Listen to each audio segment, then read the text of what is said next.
ابو لہب، ابو جہل، عتبہ، عتیبہ، شیبہ، فرعون اور نمرود سے بڑے ظالم تھے یہ.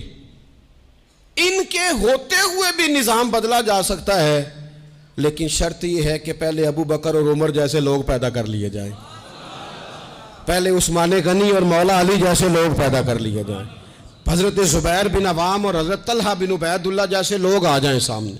اگر اس طرح کے لوگ پہلے تیار کر لیے جائیں تو پھر ایسے ایسے فرعونوں اور نمرودوں کی موجودگی میں بھی نظام بدلا جا سکتا ہے. کروڑوں کا کاروبار جناب عثمان غنی کا، کروڑوں کا بزنس، کروڑوں کی تجارت، لیکن قربان جاؤں رسول پاک کے اس غلام کے ایک ایک روپیہ حلال کا، ایک ایک لقمہ جائز، ایک ایک حرف میں صداقت.